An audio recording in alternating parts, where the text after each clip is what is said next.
pagi, salam damai sejahtera dan sukacita selalu untuk kita seluruh pendengar Sabda Pagi.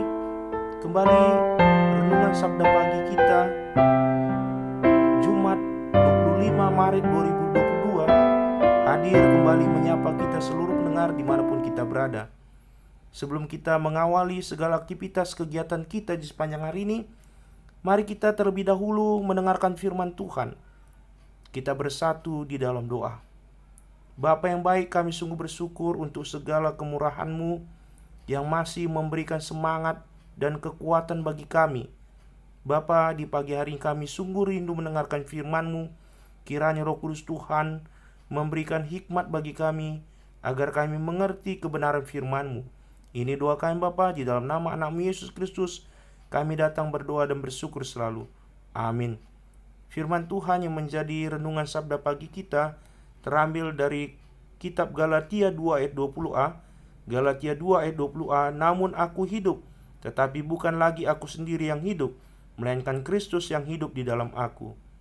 Saudara-saudara yang terkasih Yesus Kristus, tema kita yaitu hidup di dalam Kristus. Ada yang berkata bahwa ini hidupku, tidak usah kamu mengurusi hidupku. Aku bebas melakukan apa saja dengan hidupku.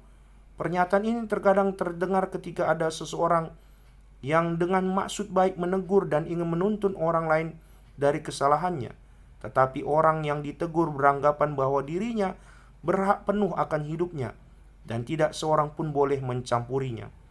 Orang Yahudi adalah umat pilihan Allah dan hidup di bawah hukum Taurat.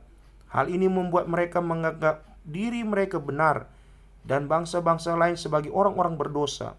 Padahal tidak seorang pun dibenarkan oleh karena melakukan hukum Taurat. Paulus pun mempunyai pemahaman demikian sebelum ia berjumpa dengan Kristus. Tetapi karena imannya kepada Kristus yang telah mengasihi dan menebusnya, Paulus dibenarkan dan mendapatkan hidup, padahal seharusnya ia mati karena dosa-dosanya. Anugerah Allah di dalam Kristus itulah yang membawa pemahaman bahwa hidupnya bukan miliknya lagi tetapi milik Kristus. Kristus adalah pemimpin dalam hidupnya, sehingga selayaknya ia tunduk dan taat. Karena itulah Paulus setia pada panggilan sebagai Rasul Kristus sampai akhir hidupnya, walaupun penuh dengan penderitaan. Sebagai anak-anak Tuhan mungkin terkadang kita lalai, sehingga kita hidup sembarangan dan hanya memuaskan keinginan dan kesenangan di kita sendiri. Tetapi firman Tuhan hari ini menyatakan, sebab kamu telah dibeli dan harganya telah lunas dibayar. Karena itu muliakanlah Allah dengan tubuhmu. Marilah menundukkan kembali hidup kita kepada Kristus sebagai Tuhan, bersedia mendengar, mengikuti dan memuliakannya. Akhirnya seorang hamba tahu bahwa ia harus tunduk penuh kepada tuannya. Amin. Kita bersatu dalam doa. Bapa yang baik, kami sungguh bersyukur melalui kebenaran firman-Mu yang sudah kami dengarkan dan renungkan hari ini. Melalui firman-Mu mengingatkan kepada kami bahwa hidup kami bukanlah milik kami sendiri Bapa, melainkan Kristus yang hidup di dalam kami. Oleh karena itu Bapa, kami menyadari bahwa ketika kami sebagai anak-anak Tuhan yang sudah menjadi milik Kristus, hidup kami tidak sembarangan Bapa, dan tidak hanya ingin memuaskan keinginan diri kami sendiri, tetapi hidup kami seturut dengan kehendak Bapa saja. Berkati untuk segala aktivitas pekerjaan kami sepanjang hari ini. Berikan kesehatan bagi kami. Berikan tetap sukacita, damai sejahtera Tuhan. Berkati keluarga kami. Ini doa kami Bapa. Ampunkan segala dosa pelanggaran kami, sebab kami datang di dalam nama anak-Mu Yesus Kristus Tuhan kami. Amin. Tuhan memberkati firman-Nya dan memberkati kita seluruh pendengar Sabda Pagi.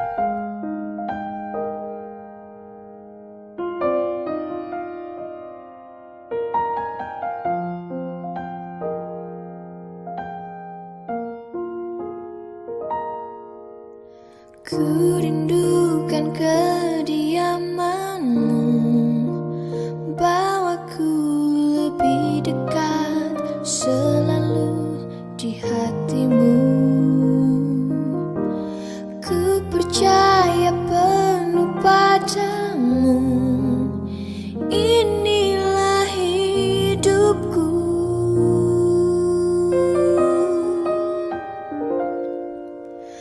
Bukan dengan hanya melihat